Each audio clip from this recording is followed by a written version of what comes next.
Are you ready to build the ultimate Atreides endgame base in Dune Awakening? In this video, I'm going to walk you through step by step how to build a massive all-in-one base designed for late game survival, efficiency, and straight up dominance on Arrakis. I'll be building from a replicator to refine the build process and to try and make it less confusing for you guys. So whether you're preparing for the endgame or just want a base that does it all, let's get started.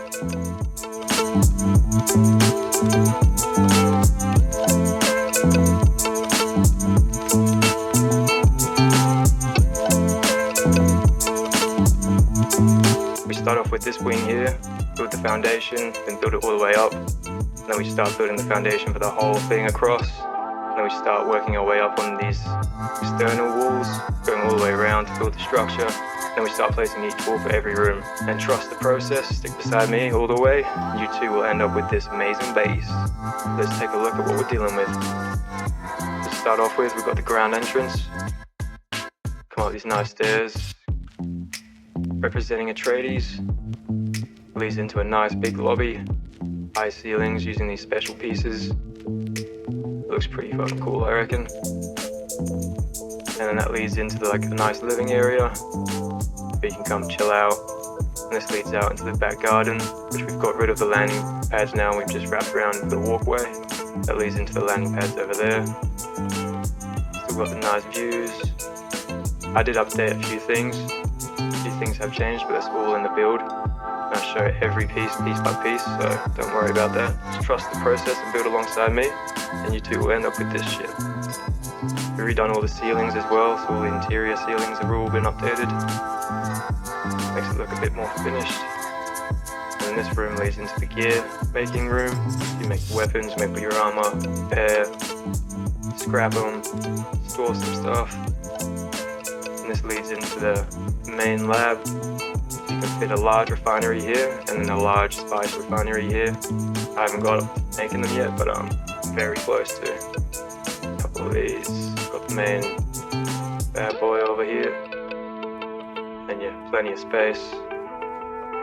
And then this leads up into the second floor, which is like a nice little water storage area and a chill out area whilst you're waiting for your corpses to fucking get sucked dry. And obviously, I'm really solo, so I don't need that much, but there's a whole floor upstairs I'm using for generators, which you can also use for water production, with multiple beds everywhere and shit, up to you. And then we got this that leads out into a little balcony toast. Nice views going all the way around. And this leads into the scout ornithopter hangar. Fit 2 in here, 3 if you want to squeeze them in really tight. The 2 fits in really nicely. Nice views. Sometimes you see people crossing, like there's a fucking sandstorm coming. Got the outpost just there that we can jump back and forth to if you want to sell some stuff.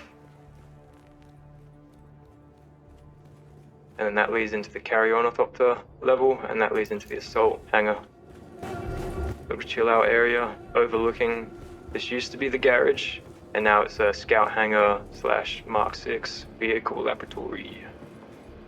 Still got the sand bike parking, little chill out area. Nice high ceilings. This fits really easily through these bigger doors now. These bigger doors are fucking sick. It's about time we had doors buggies can actually fit through. See a little back garden bit leading out there. And then we've got that. I'll show those hangars after I show this. This leads out into the little other wing. This is the public wing where anyone coming by can just pull up, have a look, chill out. That garage that used to be the main garage is now underneath here, which we'll go have a look at. This is the new buggy garage. Come in, plenty of space. You can store multiple buggies in here, or bikes, fucking tread wheels, anything you need. A lot of space. And this leads up into the public area. Nice little bar space. And this leads up into the bedroom, master bedroom.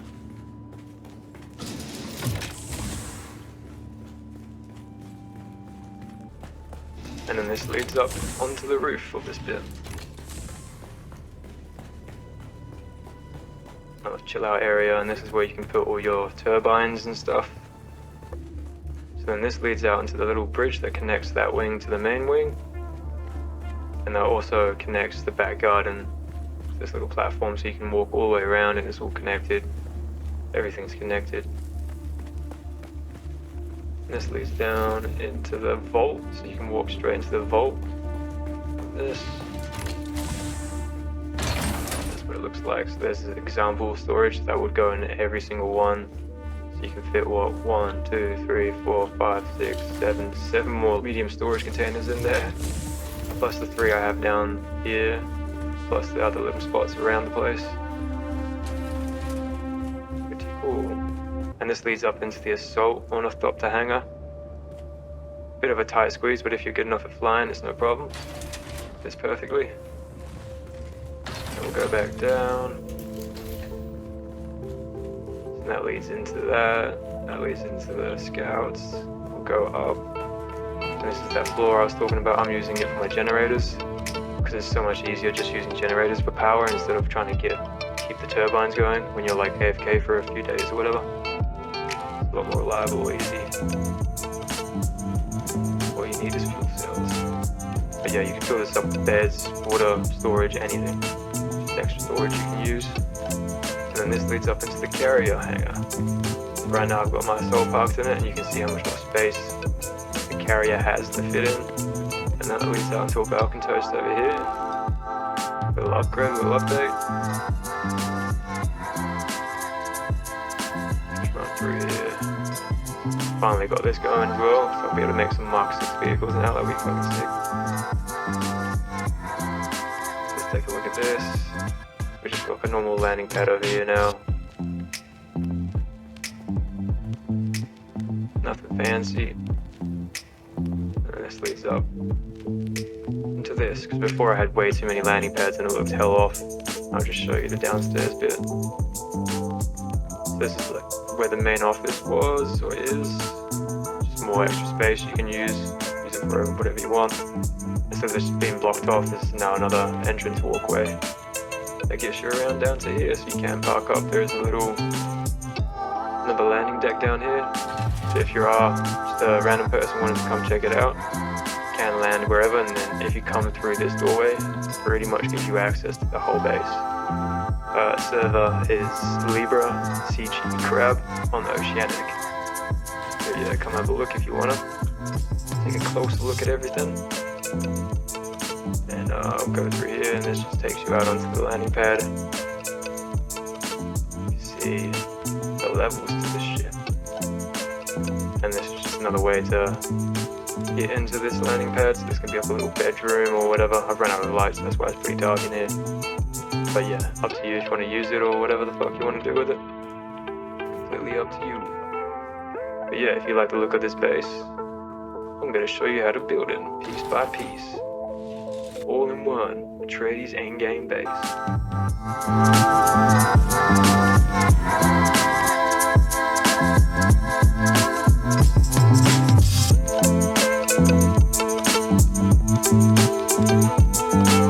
This is the spot that I started on. I'll quickly show you where I placed the first grid, and then I'll show you where I extended it as well, and then we'll get into the build. So for the first grid, where you place the sub-thief, you want to come somewhere onto this rock here.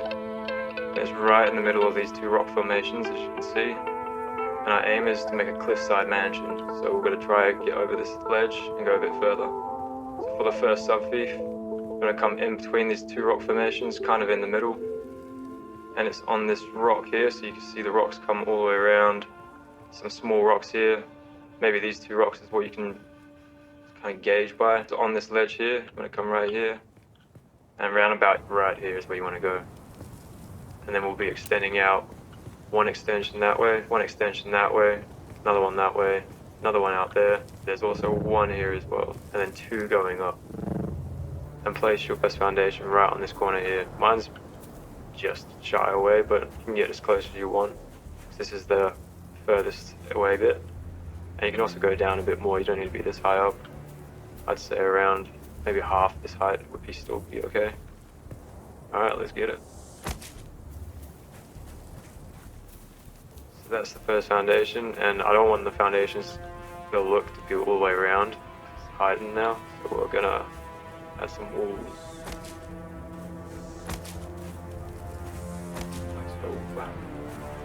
We're just making the foundation for the actual base, and then I'll mess around with all the entrances and stuff. We'll adapt as we go. Yeah, you see here we need foundation. Just do that. Little hack. So now I've got stability again. Might do that every now and then.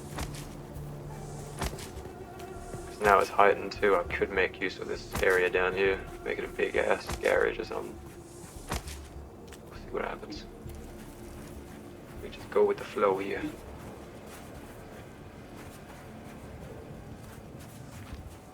Okay. Let me place one there, so that's cool. Keep going.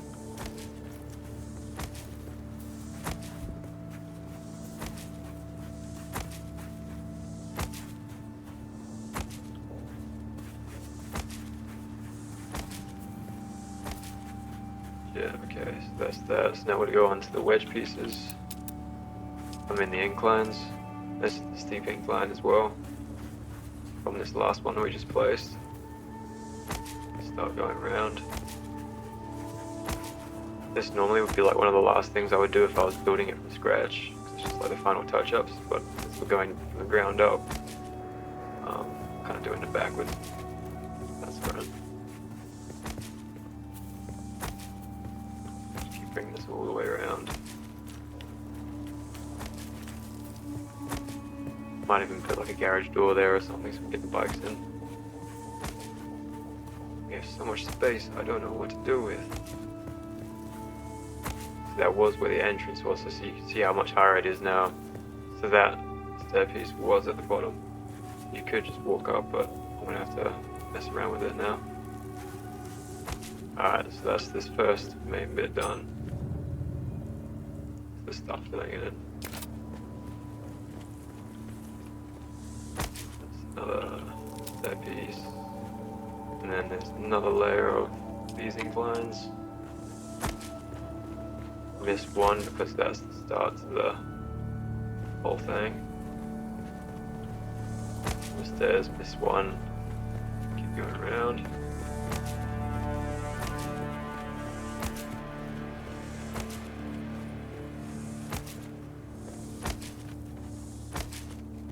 Another one, so that's where it ends. Kind of form the backbone of the build. Okay, so on this very corner, I'm gonna get the walls out. The walls, these two down here as well. Cover the little gap it has. That goes up 1, 2, 3, 4, 5, 6, and 7 tiles high.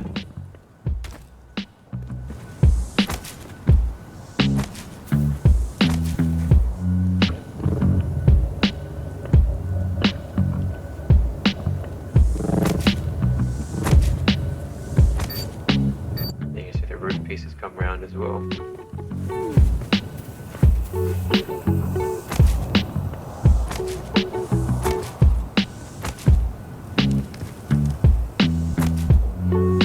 Bring that one up 6. That's when it starts to come across. Do this one as well.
You peons can't possibly understand what it's like to be not familiar. To live under a microscope with 1,000 rules for every little thing. Sometimes I'm jealous of the freedom you guys have. Freedom to toil for every waking hour? Or freedom to starve when the crop yield is low. What about freedom to be beaten if we bump into one of our betters? You know what I mean. I'm sorry, guys. I'm just worried about our deployment. Worried about what? My brother says Helios Gate is outdated and of limited strategic value. So? Well, you heard the commander. 23 direct enemy actions in the last standard quarter. Is it really worth the risk? I thought you wanted to prove yourself, Golden Boy. Life must be so hard as a noble. Okay. I'm an ass. Lay off me. Look, we just need to stick together and remember our training. And who knows? These things ebb and flow. We may not even see any action for quite some time.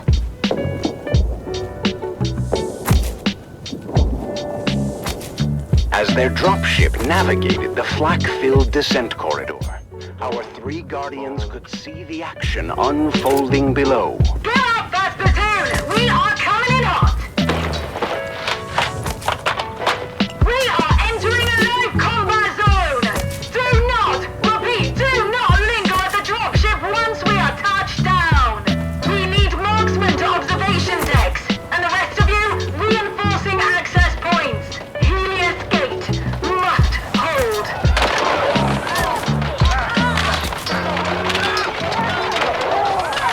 Taran, Lyra, and Amon are deployed to different positions around the Helios Gate fortress. Taran is stationed at the main gate, ready to we've got a lot repel of space all down comers, while Actually Lyra worked out is better. perched on an observation deck with scope and las rifle. They're trying to cut the gate solenoids. We need a marksman tasked on the front gate. I got you, trooper. Cutter, team down. Meanwhile, Amon and his team of Suspensor-born skirmishers streak across the sky through a fusillade of lasgun fire. Stand behind them! Stand behind them! These doors are actually always open, so that anyone running by can come in, chill out. The battle raged on as the numerically superior Harkonnen forces pressed their advantage. But while the defenders of Helios Gate were outgunned and outnumbered, their fighting spirit remained unbroken. We're not going to be able to hold the gate for much longer. Can I get another marksman tasking for the front gate? Negative, trooper. We've got all guns keeping their ornithopters at bay. Keeping the ornithopters at bay. They fucking what? Look out, bro! Thanks, Dad. We go down. Make the foundation. Squash some odds. As day turns to night, the Harkonnen forces prepare for a final desperate assault. The defenders, exhausted but resolute, ready themselves once again for the coming battle. This is it, troopers! Helios Gate stands tall once again! We have gunships coming in on an assault vector from Para East. We just need to hang on until they get here. For the Duke!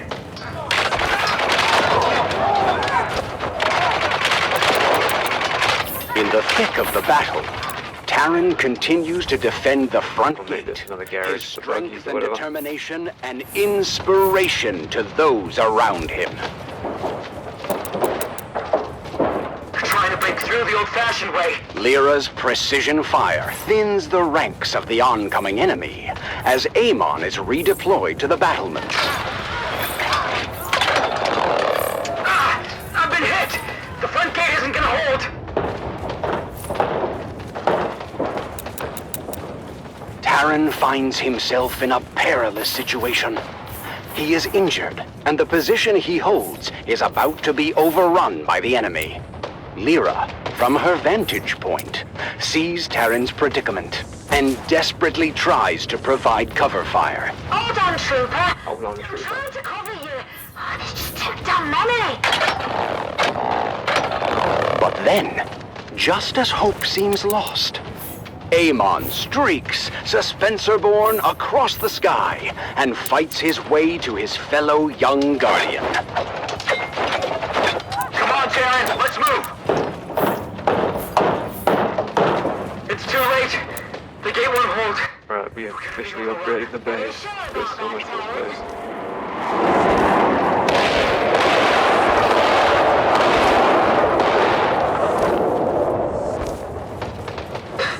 So much for the hard front line. That's it. They're falling back. And they're broken. When the smoke clears, the casualties on both sides are many. But in the end, the Harkonnen forces are repelled, and the defenders of Helios Gate stand tall. Fill out all the walls now. Just At extra what little cost? extra basement. You've done your Duke proud this day, troopers. Helios Gate stands because of your bravery. We did it! We really did it! 23 confirmed kills. I'm told that's a fortress record for newbies. And this is just the beginning. Now they know what we're capable of. For House Atreides, and for each other, we'll face all comers together. And so, the siege of Helios Gate comes to an end, marking the first of many trials our young guardians will face. Their journey of honor and courage has truly begun.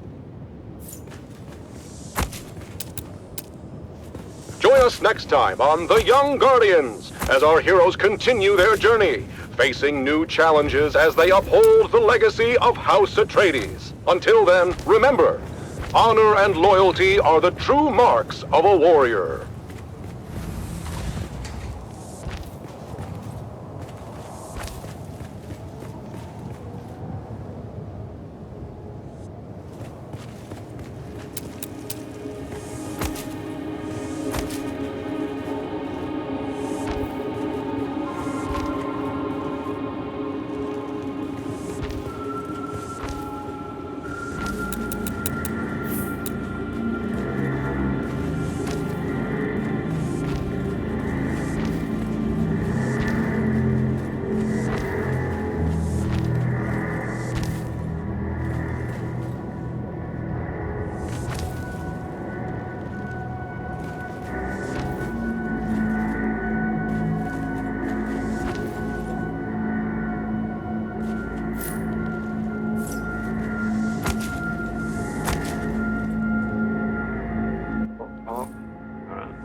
Alright, so that's this new little basement.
Yeah, doing this will give you foundations too. You know, it's pretty much the same concept, which is This bigger. is Tolliver Cam, your faithful Communinet crier, spreading the word of the Duke and reminding you it will get better. War is hell, but our cause is just, and there's no other possible outcome than total victory.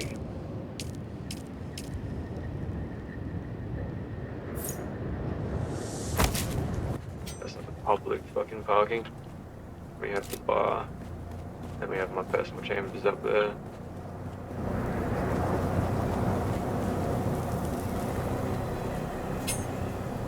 Let's go onwards and upwards. With this, start off by putting the little tools up.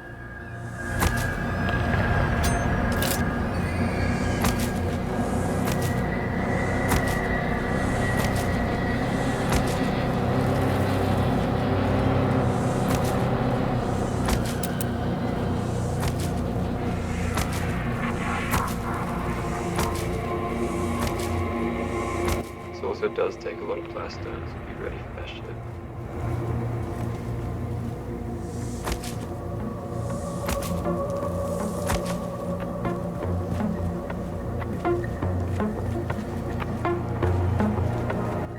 So we'll come over this bit. Let's go.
This is also a nice little technique as well. The window pieces line up with the arches pretty well. It's pretty fancy.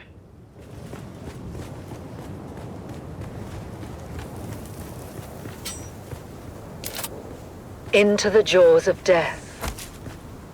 One more June. One more June. One more June onward. Into the desert storm flew the brave soldiers. Forward the shield brigade! The las guns must down, he said. Into the desert storm flew the brave soldiers. Forward the shield brigade! No one to hesitate, despite their reckless hate. Hearkening, villainy.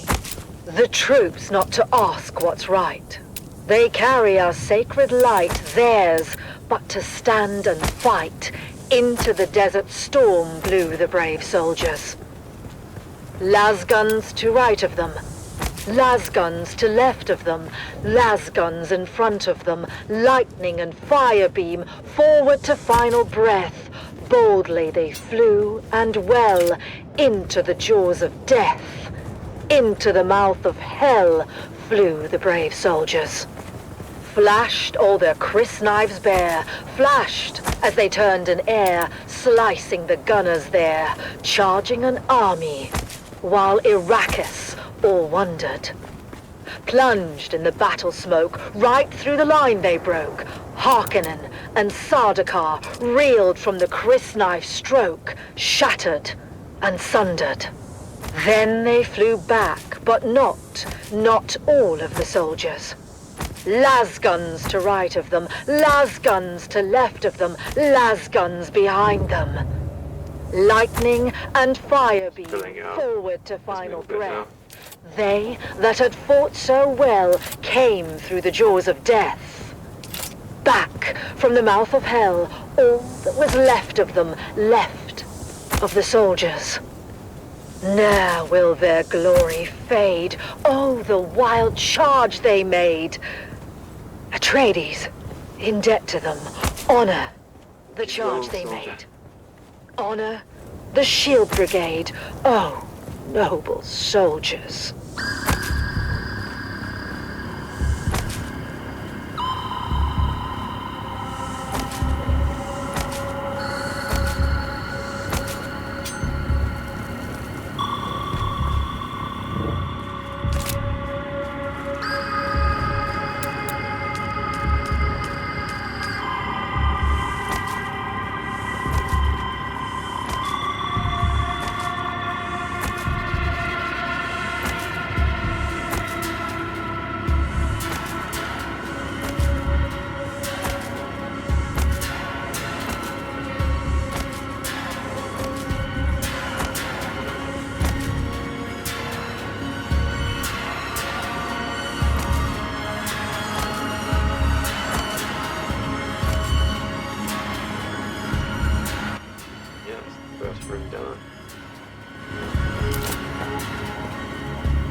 Place to put a fancy light.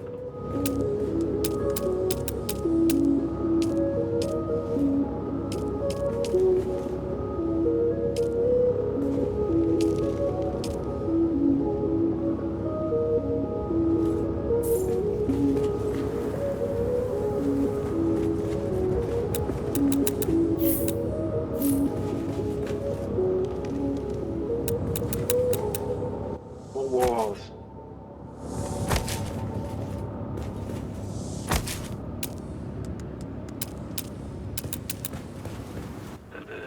Got this floor now. Just fill out this little bit here as well. And this goes into my main bedroom pretty much.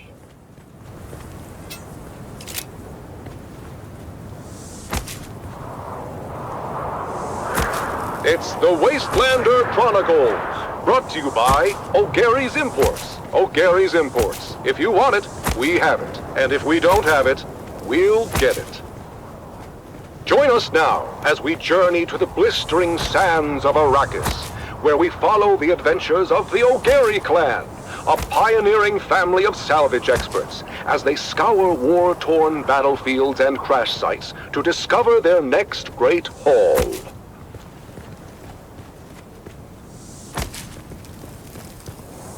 Hey there, everyone! Welcome back to the Wastelander Chronicles. I'm your Badlands Scout, Sally O'Gary, back with another wild adventure from the Wastelander Chronicles. Today's story is a real nail-biter. We were out in the Haga Basin, tracking an off-course freighter when we had the most incredible and terrifying encounter. Let me tell you all about it.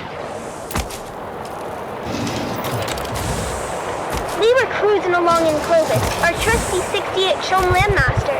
It was supposed to be a routine trip, nothing special. But then, out of nowhere, a rock slide showered down from above and blocked our way. And when the sand and dust settled, we were surrounded.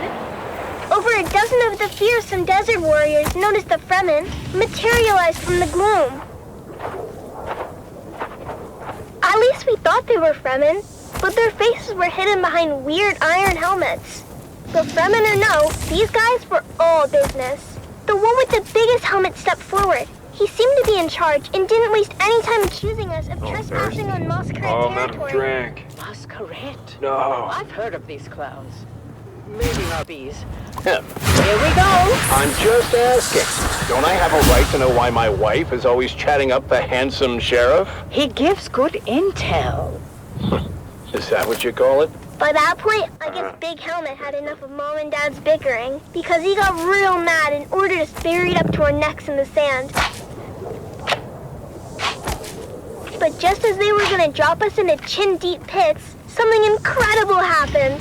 The Moskret started yelling about something they called Shai Hulud and lit out of there like their tails were on fire. Turns out, Shai Hulud is the local name for the big sandworms. Well, I don't have to tell you what happened next. The ground started rumbling and rumbling like never before. I swear it must have been one of those super granddaddy sandworms you hear about living in the deepest desert. I figured it must have took a wrong turn at the shield wall and ended up on our heels. But I'll tell you what, when it comes to worms, Mom and Dad know their business and led us to safety on a rock island with practiced precision. When the dust settled, the worm was gone and there was no sign of the Moskret. Or was there? I've got their trail. Good job, son. Follow it. And why are we following it again? They threatened my babies. The trail led to a depression in the rocks where the Moskret had made camp.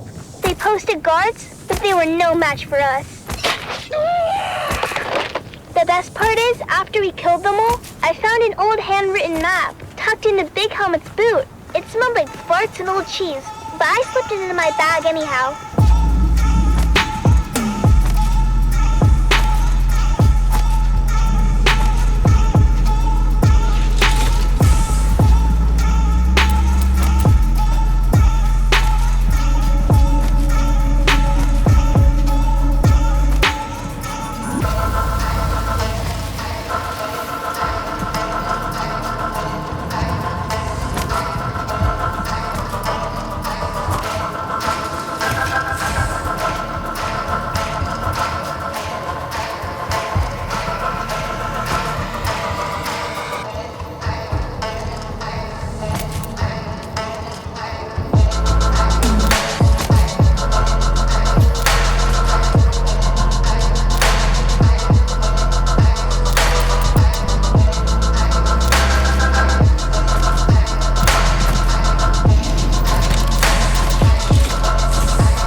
It's the Wastelander Chronicles, brought to you by O'Gary's Imports. O'Gary's Imports. If you want it, we have it. And if we don't have it, we'll get it.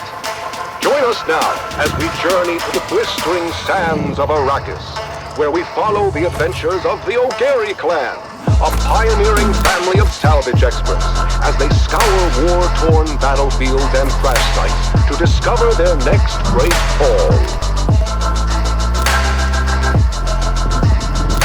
Hey there, everyone! Welcome back to the Wastelander Chronicles. I'm your Badlands scout, Sally O'Gary, back with another wild adventure. After that scary encounter with the Moskret, we got our hands on that super mysterious map. Dad was all over it, trying to figure out where it led. Normally, he would take it over to his Mentat friend at the Solution Bowl. I used to think Master Chin was scary when I was little. The way he got that faraway look in his eye when he did his computing. Master Chin would have taken one look, and before you got a word out, he'd have done a sector-by-sector comparison of the map with no topography. But in this case, Dad didn't want anyone knowing the secrets of the map before he did. I'll figure it out myself. Mom said he was being a paranoid old fool, but what should have taken 30 seconds took 2 days. And don't you know it, 2 days later, we found ourselves So piling into Clovis, our 68th Homeland Master, and set a course for the Hawkization. Once we were underway, Dad unfolded the map and pointed to a marking that looked like an angry beetle. This is our destination, kids. Remember that old Empire facility we found a few weeks back? It was a maintenance facility. You know, a bunch of tool pushers that kept around to fix stuff for the eggheads. I guess a scientist can tell you how much a pound of worm shit weighs, but put them all together in a room and they still can't turn a screw to save their lives. Anyhow, in the documentation we recovered, we found an inventory roll listing some of the other testing stations by number and field of study. Testing Station 29 studied plants, while 36 studied weather. Station 91, though, they studied bugs. Just like this ugly little sucker we're headed towards. Boy, was that journey rough. Mom said it was a bad time of year to be traveling, and the sandstorms were relentless. As usual, Kodo and I took the point and went ahead of our group. I won't lie, every step of that mission was a chafing nightmare. Before we left Clovis, I made the harebrained decision to break in a handed-down stillsuit that didn't fit right. I was in rare form and fit for time when we finally came upon the massive portal in the rocks. By then, we'd been to enough of these old testing stations to know when we saw it. The oversized doors were slightly open, but peering in, we could only see darkness. Kodo was immediately apprehensive. Reading a lot of foot traffic, Sally. I'm not sure how lost this old testing station really is. Of course, that's when Dad and the rest of the family arrived. I knew it! Keep it down, Finn. I knew it! You said I was a fool. You said I'd lead us into an ambush. The night is young. Ignore your petulant mother, kids. We go in wedge formation. After me. We squeezed through the narrow aperture with ease, but quickly found our way blocked by a massive pit of darkness. After we recalibrated our optics for low light, we found a narrow ramp that wound down to the gaping shaft. I forgot all about my chafing as we descended into the darkness. I hated the feeling in there, the lonely, oppressive atmosphere that long-abandoned places had in common. But the spell was quickly broken when a Harkonnen fire team floated down the center of the shaft from above. We flattened ourselves against the wall and kept out of their lights as the noisy and oblivious troopers floated past. You know that bloody city will never be finished. The beast is a fool. One day the Baron is going to come here and see where all his Solaris went. You don't want to be around when All the way they're around. And why is it you don't want that? You haven't met the Baron yet, have you, boy? Damn it, Finn. This isn't a testing station. It's a Harkonnen base. Can it be both? I told you the night was young. So, what do we do now? This place is huge, and we came this far. I say we go on high alert and check it out. We couldn't risk getting caught, so we stuck to the shadows and moved as quietly as we could. Mom was right, this place was huge, with tunnels going off in every direction. We saw rooms full of weird machinery and old tech, stuff I'd never seen before. But oddly, no bugs or insects of any kind. There were never any bugs, Sally. I think the symbol on the map indicates Harkonnens, not bugs. Well, their helmets are kind of bug-shaped when you look at them. That's when we heard footsteps and ducked into a side room just in time. Peeking out, we saw a group of Harkonnen troopers march past. We didn't know how many there were in total, but any kind of combat would have brought the whole base down on us. My heart was pounding so hard, I was sure they'd hear it. After they were gone, the spirit of adventure had left us, and we resolved to get out of there as fast as we could. Kodo and I really wanted to kill us a Harkonnen, but Mom told us it wasn't our time yet. We'd get our chance one day. But boy was she wrong, as we came face to face with the Harkonnen captain at the top of the ramp. Our daggers were already in hand, as I went high and Kodo went low. Eyes and thighs, we called it, as we practiced the move so many times. And that's how we killed our first Harkonnen. Kodo took an ear for his collection and offered to help me start my own. But, ew, I told Kodo no way. Once we made it back to Clovis, Dad sealed the hatch behind us as Mom brought her great engine to life. After we got back to Arakeen, Dad met his friend, Master Chim, and shared our findings. While we didn't score any decent salvage on the trip, Dad did receive a reward from the Atreides for providing them with actionable intelligence on the Harkonnen base. Apparently the location of that particular base had troubled them for a while. Last we heard, Gurney Halleck was on his way there with a heavy assault team. With that said, Atreides days are back at O'Gary's Imports. That's right, Sally. Discounts across the board if you serve the Duke and can prove it. Come find us on the Agora Concourse of the Grand Souk in Arakeen. Because at O'Gary's Imports, if you want it, we have it. And if we don't have it, we'll get it. Thanks, Dad.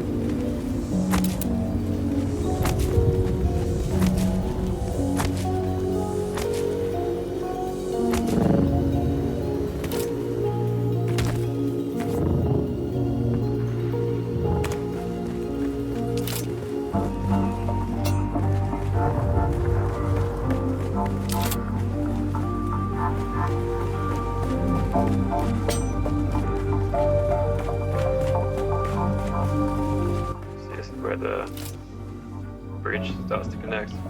Just that when we finish everything else.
We've got it all for you today, from inspiring frontline stories to another exciting episode of everyone's favorite wandering swordsman. But first, let's kick things off with some sonorous sounds for your listening pleasure. You're listening to Vox Atreides, the voice of the Duke.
troubled age, when darkness stalks the land and corruption threatens to extinguish the last light of hope, a lone warrior roams the cosmos. A wanderer with no allegiance to any but truth and justice. He stands as a beacon in the darkness. He stands for those who cannot stand for themselves. He is the last man standing. He is the swordsman. Episode 2732, The Slave Lord of Amaranth. After his showdown on the plains of Jericho with the renegade Hiram Zir, the swordsman finds passage to the Delta Amaranth system in the far reaches of the Trinary Cluster. Are you sure you wish to disembark here, of all places, swordsman? Amaranth 3 is a remote mining world of little import. No highliner is due to pass this way again for some time. I am sure, Guildsman. I will find my way. Very well. A Chome resupply freighter leaves within the hour. First wing, I have arranged your conveyance to the surface. Very now well, we're going to move on swordsman. to the main wing, and then onto the main lab.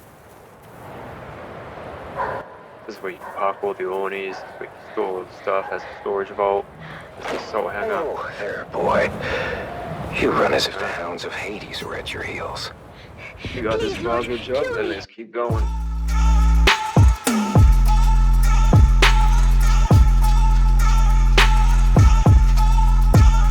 Alright, that's the first wing down. A few more touch-ups to do on it, and then it'll be fully done.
meet again in timeless peace, where all our pains and trials cease.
Underneath, you want to put one of these bad boys.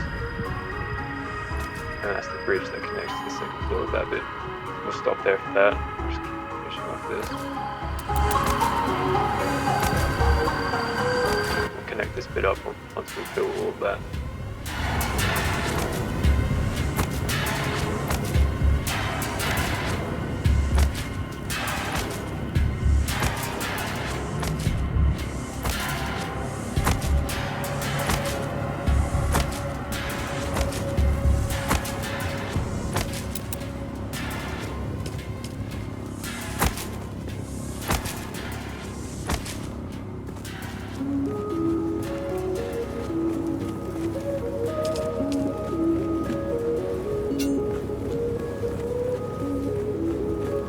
Do this with any other build set, doesn't really matter, it's all the same. Just looks different. Same but different. Alright, so I think that's pretty much just we're done. Pretty cool, bit of change. The base will be changing a bit as we go because I'll be fixing up a few things I missed.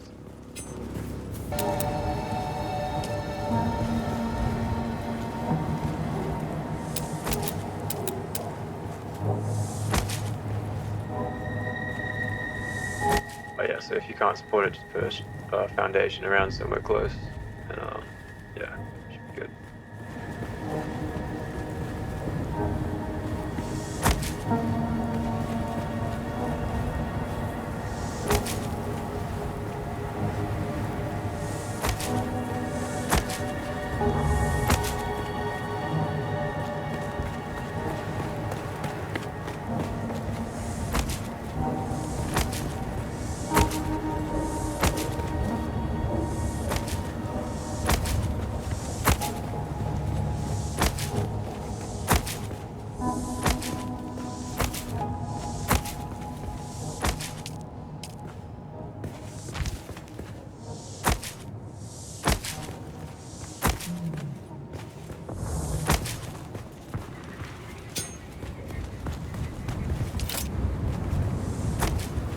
And now, another revealing episode of Through Their Eyes. First-hand accounts from the front lines, presented by your host, Redondo Monroe. Today we find ourselves at the storied bastion known as Helios Gate. Redondo sits down for an exclusive interview with Captain Marcus Amstrad of the Fighting Fifth. Captain Amstrad, thank you for joining us today. We've heard first-hand accounts from soldiers like Sergeant Creel, who've shared the brutal realities of life on the front lines. Can you tell us about the recent campaign in the Haga Basin, and what the strategic gains there mean for House Atreides? It is an honor to be here, Redondo. Our operation, known as Gurney's Own. Can you speak to the toll this so-called War of Assassins is taking on our troops and their families? Look, Redondo, war is never without sacrifice. But it is through these sacrifices that we uphold our values and protect the future of House Atreides. Okay. Our troopers understand the importance of their missions, and they complete them with honor and integrity. The morale of our troops remains strong, and their families can take pride in their courage and dedication. In previous episodes, we've heard how brutal some of these missions have been, and about the emotional toll on our soldiers. Sergeant Eric Thorne, for example, described the chaos and loss during the final days at Three Rock Station. How do you address the concerns of those who feel that the cost of this war is too high? The cost of freedom and justice is never too high. Every mission we complete, every campaign and every sacrifice we make brings us one step closer to a lasting peace and a brighter future. That's pretty much for where House it was Atreides. before. Our troops are well trained and well prepared to face the challenges before them. They do so with unwavering resolve. Captain, some have raised concerns about the ethical implications of our tactics and the impact on civilian populations. How do we ensure that we maintain our moral high ground in this conflict? House Atreides has always held itself to the high standards of the Great Convention. Our tactics are designed to minimize harm to civilians and uphold the principles of that treaty. Any deviations from the standards are swiftly addressed and corrected. Our commitment to honorable warfare is unwavering. There have been reports of war crimes committed by Harkonnen forces, as well as allegations of misconduct by our own troops. How do we respond to these allegations and ensure accountability? The Harkonnens are known for their brutality and disregard for both human life and any type of agreement between the houses. But we do not stoop to their level. 5 foundations. Any allegations of misconduct by our troops are thoroughly investigated. And those found guilty are held accountable. Clearing the rocks, however, pretty much. It's important to remember that our forces are under immense pressure, and mistakes can happen. Staircase down We must focus on the bigger picture and the ultimate goal of victory and justice. Captain, what message would you like to send to the families of our soldiers and the subjects of House Atreides who may be struggling with the hardships of this conflict? To the families and citizens of House Atreides, I say this. Stand proud. Your loved ones are fighting for a noble cause, and their sacrifices are not in vain. Now we have in time we will emerge from this confrontation stronger and more united than ever. Trust in our leadership, trust in our soldiers, and trust in the principles that have guided us for generations. Together, we will prevail. Thank you, Captain Amstrad, for sharing your perspective with us today. Your words remind us of the strength and resilience of House Atreides. That concludes our interview with Captain Marcus Amstrad. As we continue to navigate the complexities of this conflict, let us honor the bravery and sacrifices of our soldiers and strive to uphold the values that define House Atreides. Join us next time for another episode of Through Their Eyes. You have listened to another episode of Through Their Eyes, first-hand accounts from the front lines, presented by your host, Redondo Monroe. Redondo.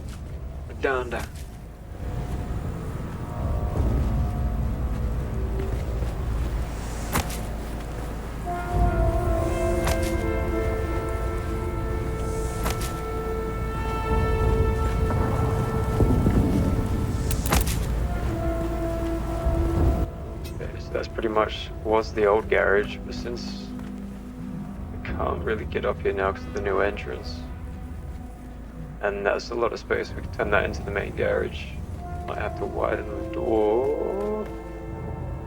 Could put the new door in. Oh, we'll do that on the other side. Wait a minute.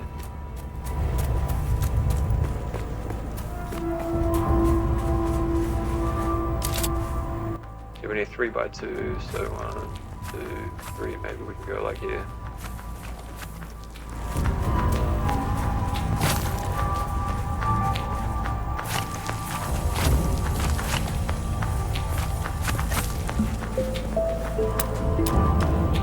Under. Yeah, it works. It works, boys. Yeah, we'll do that, Okay, so we'll put some roof up here.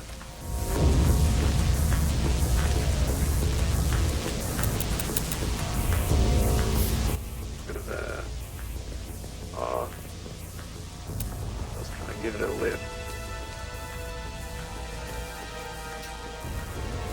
Yeah, okay, let's do that.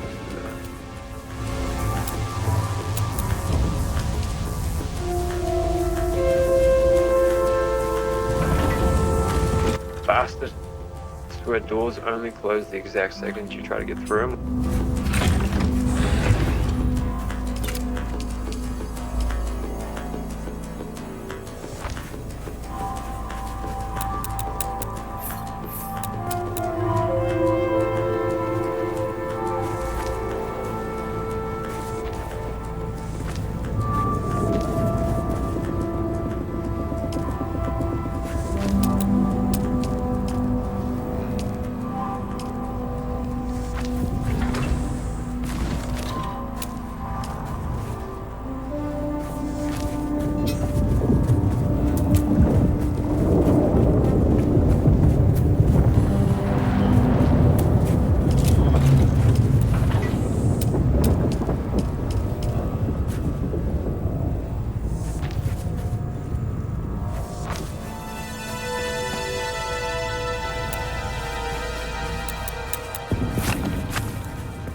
This is Tolliver Cam, your faithful communist crier, spreading the word of the Duke and reminding you that hope is not weakness. Real strength is acknowledging that it's okay to strive for and even expect a better day. We've got to approach every fresh sunrise as an opportunity to renew our bonds and strengthen our commitment to a brighter future. A future governed by hope and not fear. This is Tolliver Cam from the heart of Arakeen, guiding you through your day. View from a mountaintop. The song of the sea. Our faithful brother, that ever-present roar, companion to those dreamers of jagged peaks of long ago. Eyes towards the distant stars. Visions not of glory, but of light and hope.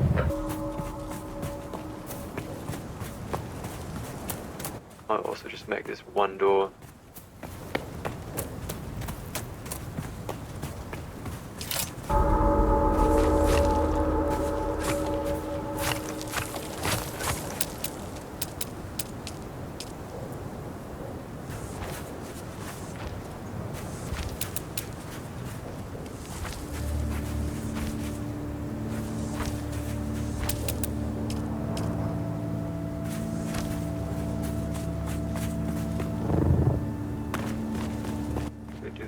Before I forget.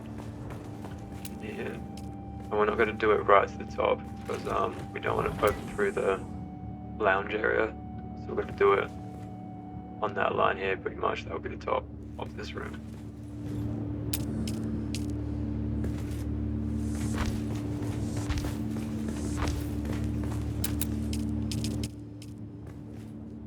So you can see the top corner of it.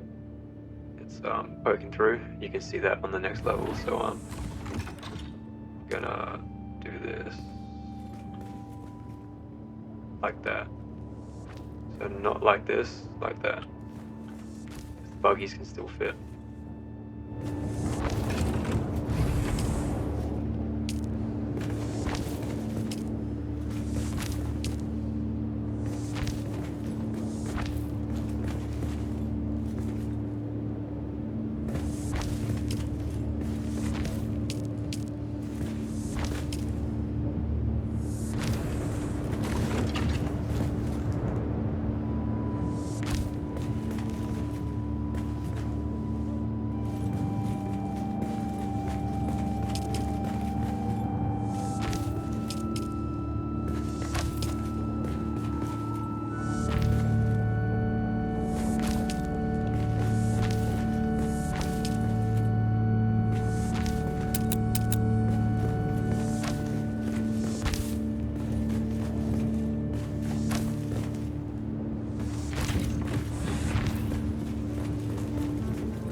nice than just having a flat ceiling.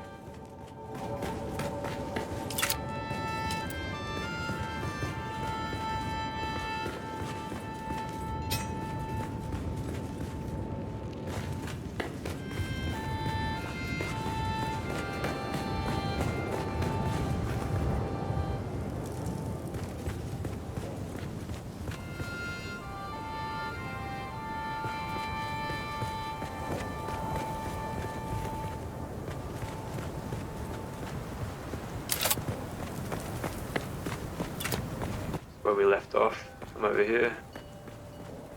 We'll start building the foundation for everything, and then we'll come back to this wing, build it up, and yeah.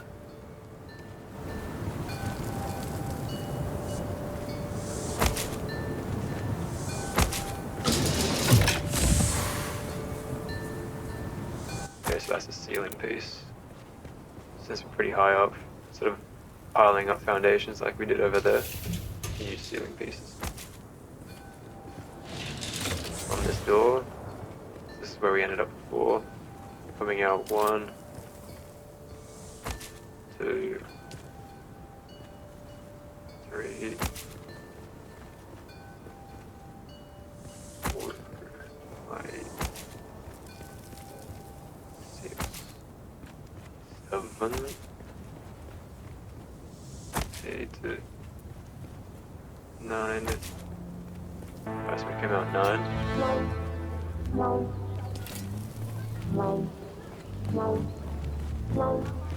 go back to this corner. This is where the old bedroom used to be. Yeah, there's a stair going down. Ceiling. Yeah, built a foundation, so we just built the stairs going down. Come one out this way, and we'll make this one a foundation. Up there.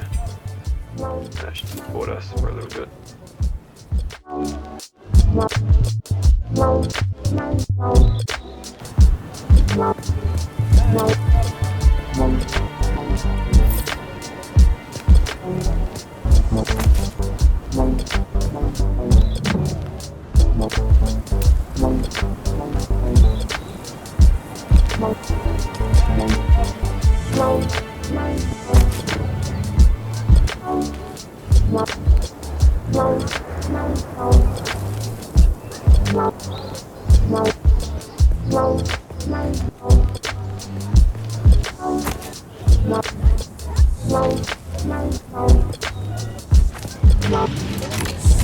Pretty much just building a support.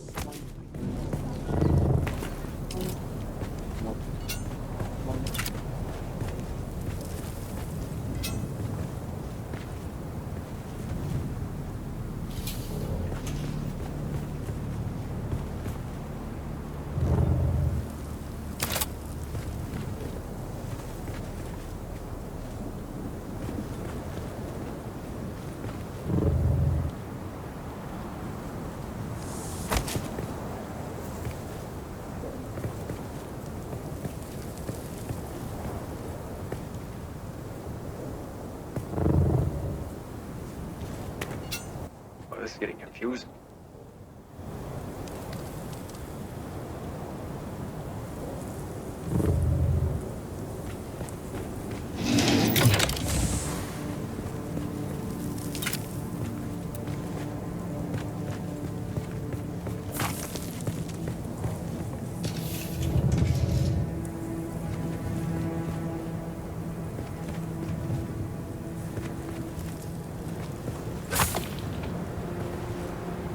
Alright, so build this, build this, build this.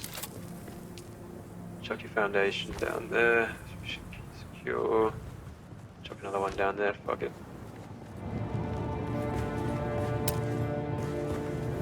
Build your foundation going across there as well, that's fine.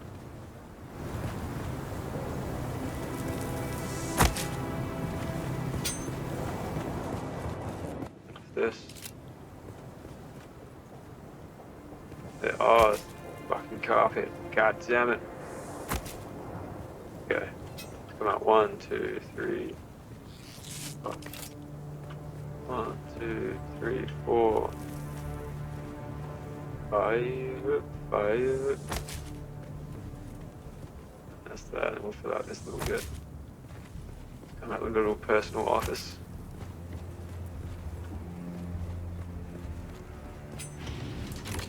Like that. And coming back up here. From the door we went 1, 2. The foundation down. And that's the corner. We went 1, 2, 3. And these can all be foundations. I'm using ceilings. Stick with me, trust the process. Okay, so from the staircase, putting the rest of the foundation down the floors.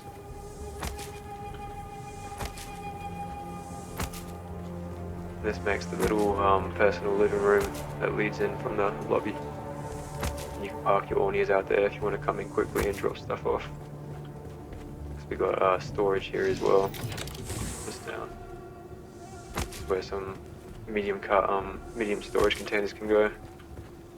So you have like, this is the way I do it, kind of like hide them away instead of having them laying about everywhere. You can make like a vault looking thing. And, yeah, looks pretty cool.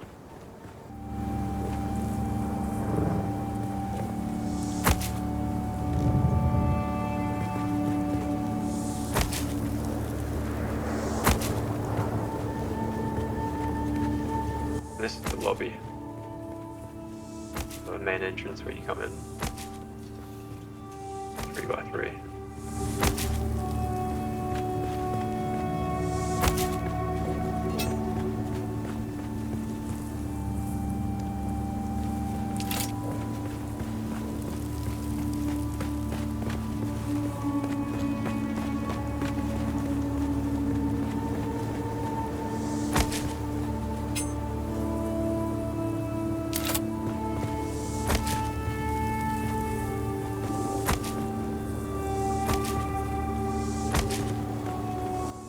Your base might be a bit lower down. As long as no rocks are poking through your floors, you should be good.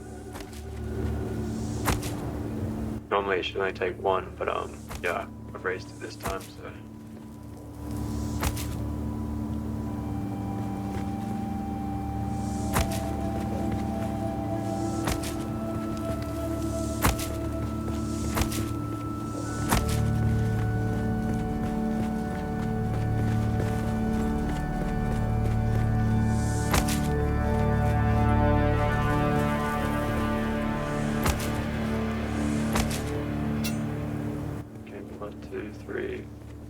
From the lobby.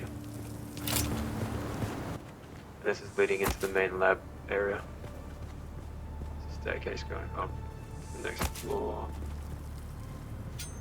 See, this is where the lobby is. It comes this way, and then we're gonna start going out and around. And this is where that little garage goes. It goes down a bit.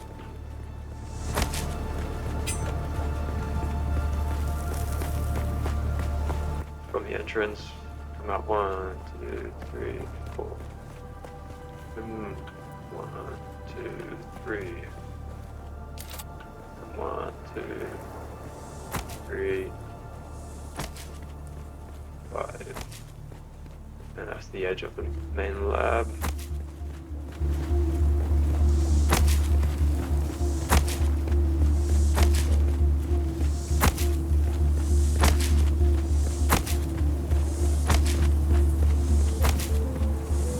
Try not to use foundations here because this is where we have like a little basement.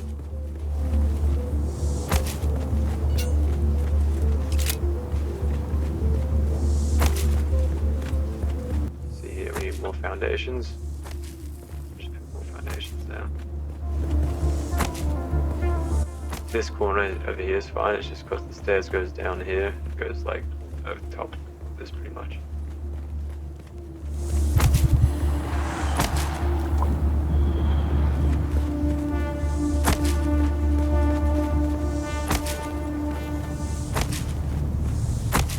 Sector weather alert. A large sandstorm is approaching. Got ourselves a sandstorm. Okay, so that's pretty much this whole first floor. Obviously, it doesn't look like too much right now, but trust the process and we'll get there. Alright, well, we'll get back to it after the storm, eh? Cool.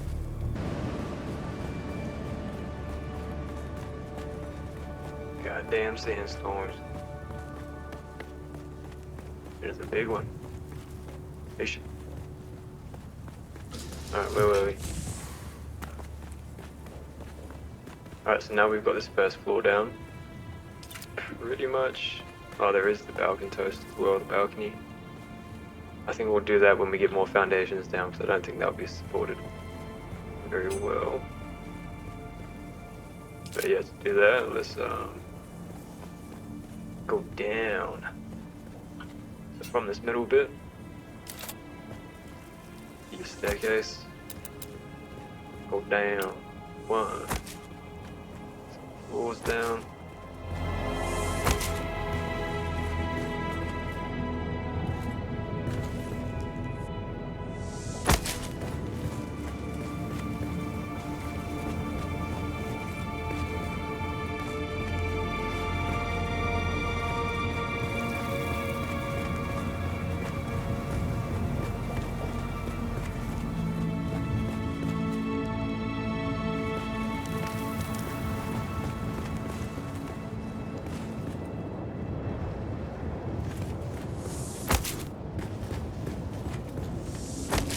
Staircase there, so we came to staircase. 1, 2, 1, 2, 3.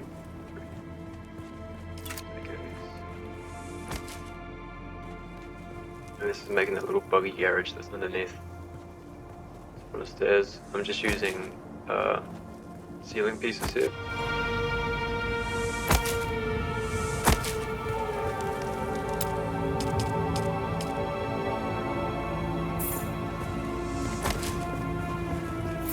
Here it'll be good, yeah, let's chuck a few foundations down.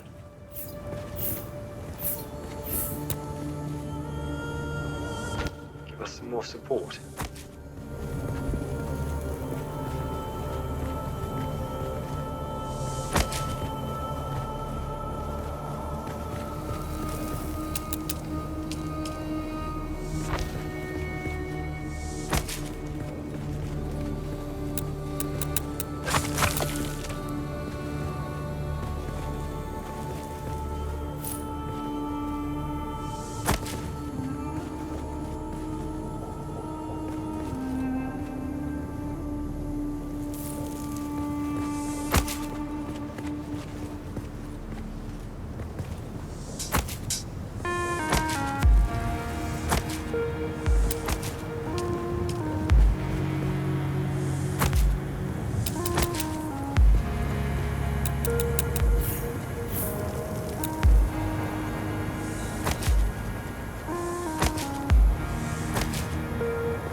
man.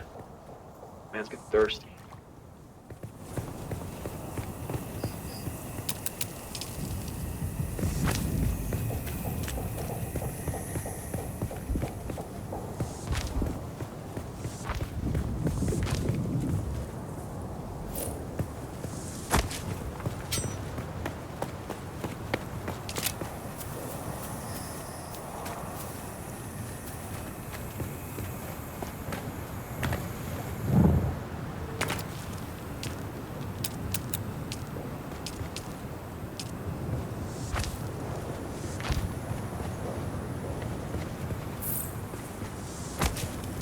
Alright, then we'll build this wall, and we'll enclose this little buggy garage.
finish off that bit when we build up a bit more of the base.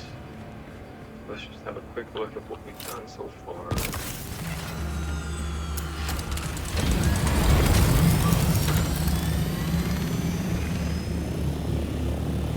That wing is all done now. Now it's just the main base. It's about to come together. We'll start doing the entrance now. And then we'll fill up the walls for each room. And then we'll do the next floor. More time. What's the plan here, boss? Same as always. Kill them before they kill us. What's waiting for us up there, Stisk? Probably half the scavs in the Haga Basin. Oof, that's a lot of scabbies. How are we on ammo? We don't have far to go. We don't? Trust me. We'll be back in Carthag before sundown. First round's on me. On 3, you're gonna put a full burst through the hatch. And then? We run like hell. That's not the plan. 3, 2, shoot! Go, go, go! Multiple contacts! All around us! Weapons hot! With me! Reloading! Reloading! Head for that ruined house! By the way, boss, Carthag's been dry for months. Beast Rabban has ordered a total prohibition on alcohol. I know! He's a real bastard! Then what are we drinking when we get there? Oh, ye of little faith! On 3, we grenade and move! 3, 2, grenades out! Yeah!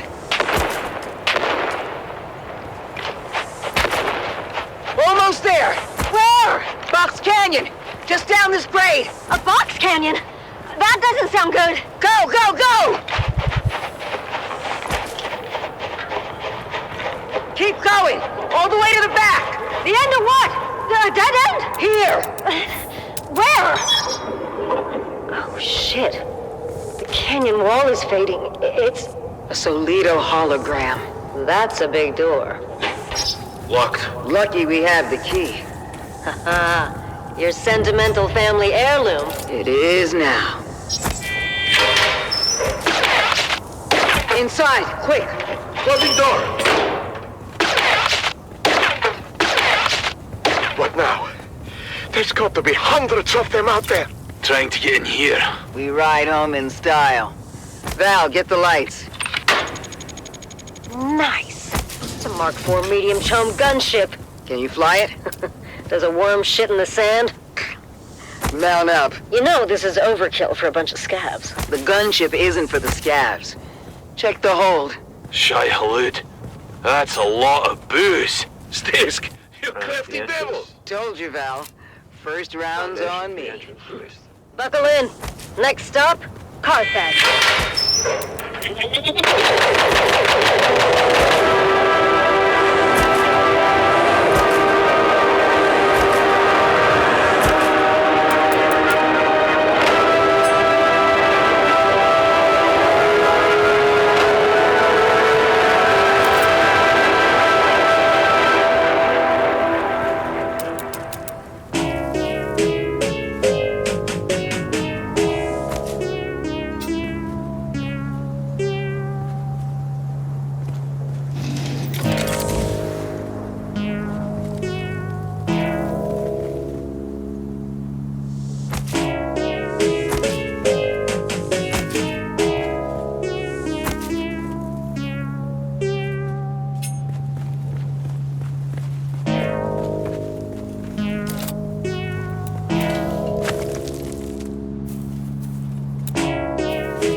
This is Dune Man Keith Villari, reminding you to ground yourself and your equipment when a sandstorm is reported.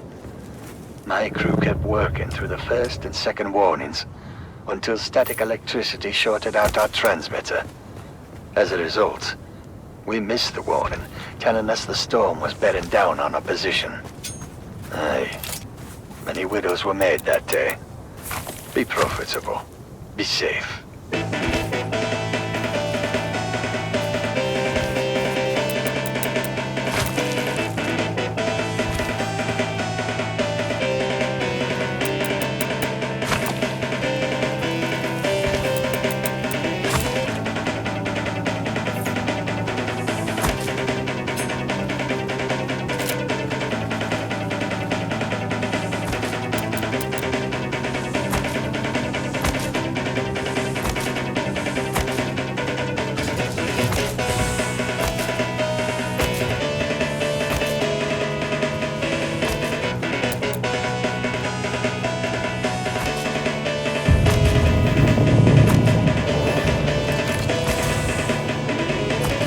today by reviewing the recording of Captain Noah's initial interrogation of Rico Ma. Rico, now why don't you come clean? We found the mimic film in your locker. How did it get there? Look, you can tell me. Or you can wait until whatever hatchet man the Spice Miners Guild is sending. And you know what his job is gonna be. To solve Chief Thorne's murder.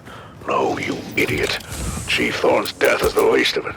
The man the Guild sends is here to get the spice flowing again. And that won't happen until the crew settles. It won't? No, unfortunately for you. Chief Thorne was well liked, and the crew was out for blood. I suppose the easiest thing for me to do would be to hand you over. Let the crew tear you apart, throw the pieces overboard. I don't know anything about any mimic film or anything like that. Someone must have planted it. I need more from you, Rico. How did you know about the message, and who ordered you to steal it? No. Why would I risk everything for some stupid message?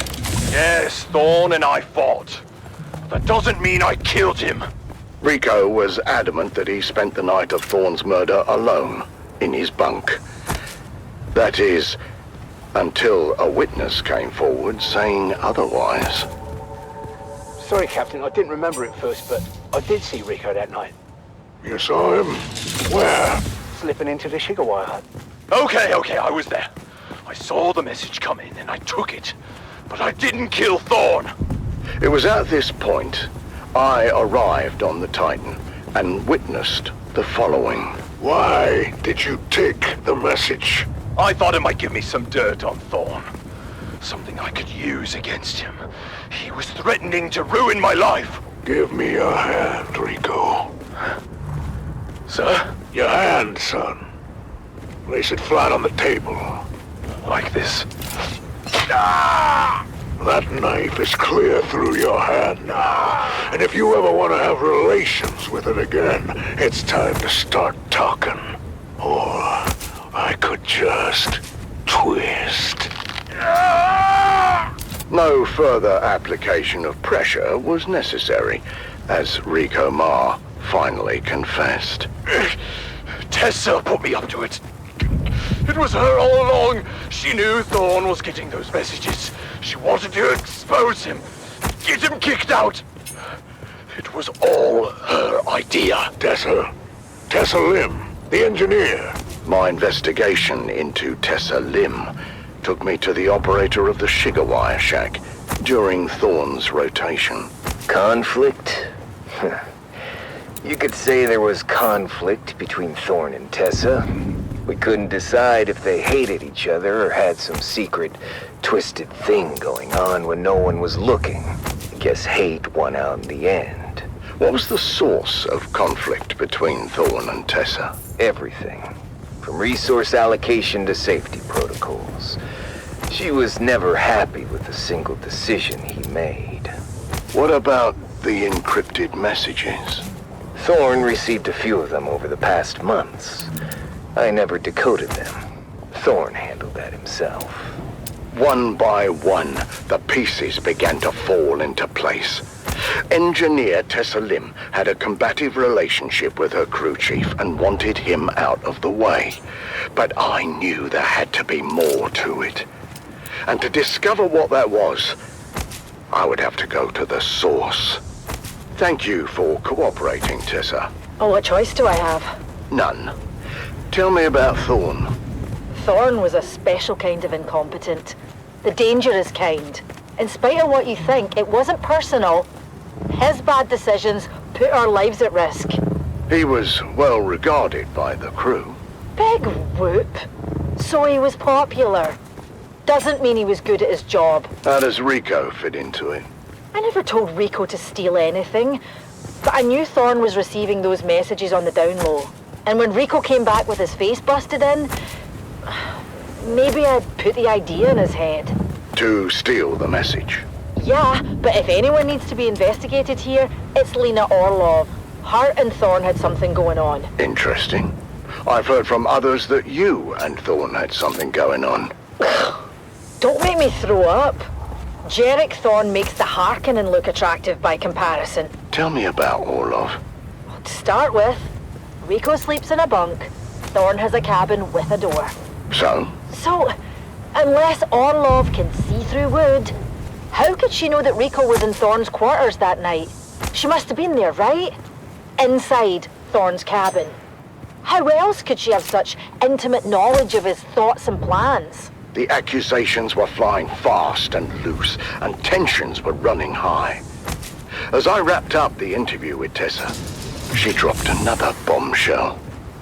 And if Rico was supposed to be in the Shigawire shack alone that night, where was Jeb, our trusted operator?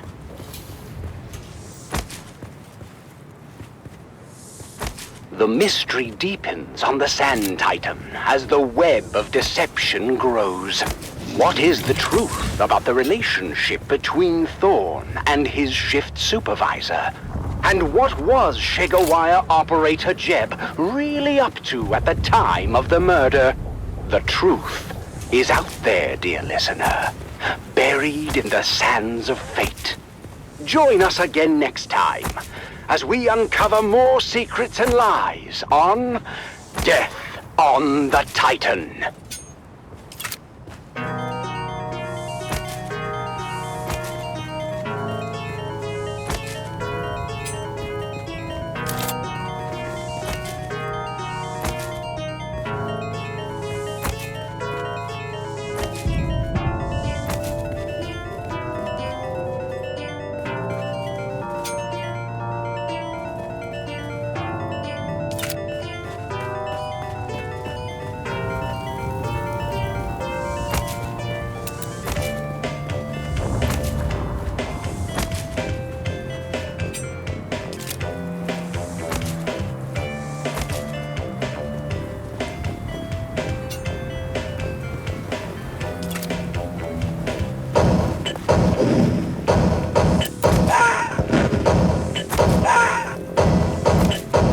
Enemy.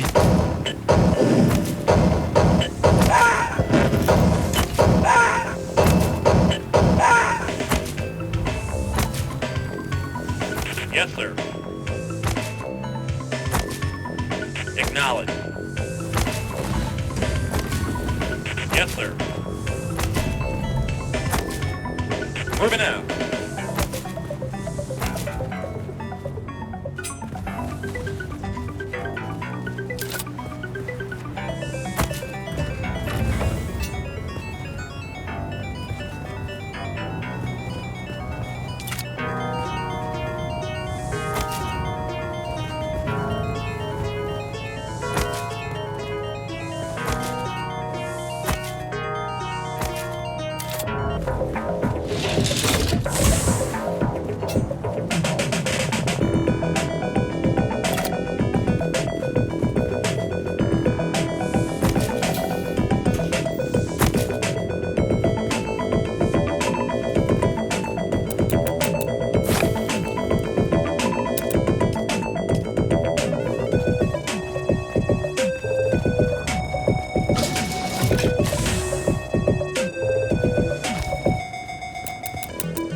Emotion control.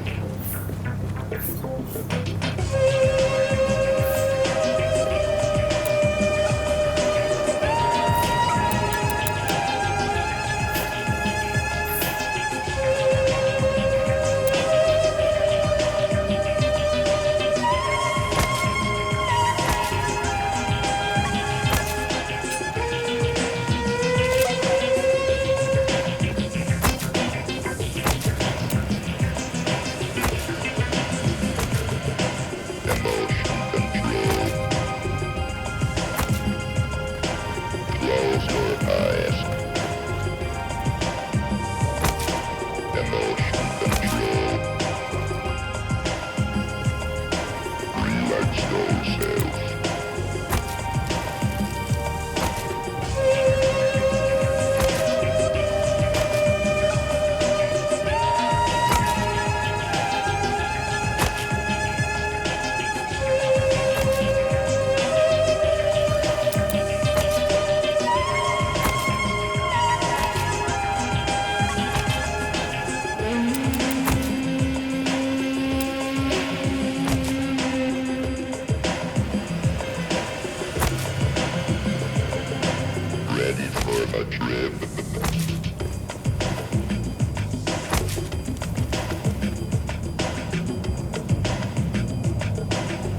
families and citizens of House Atreides, I say this.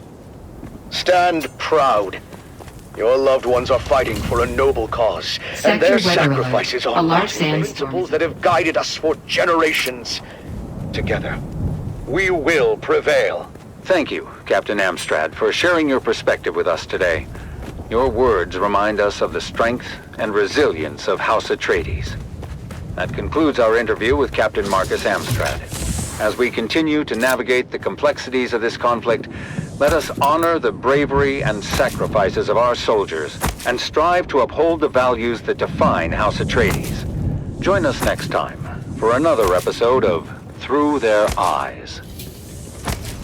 You have listened to another episode of Through Their Eyes, first-hand accounts from the front lines, presented by your host, Redondo Monroe. Sector weather alert. A large sandstorm is approaching.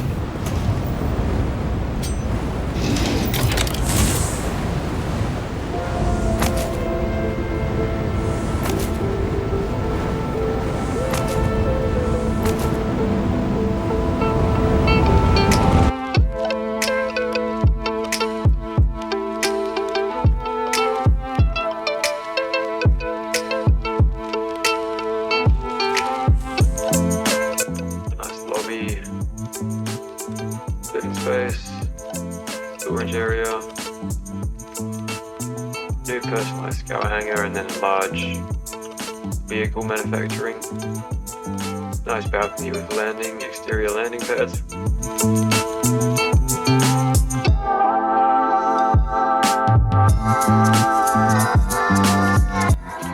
down as well. Leads into your office, we have to finish this up as well. That leads down into another fucking landing pad. I need to close all those doors as well, and this leads back into the laboratory, which has a staircase leading up to the next floor as well.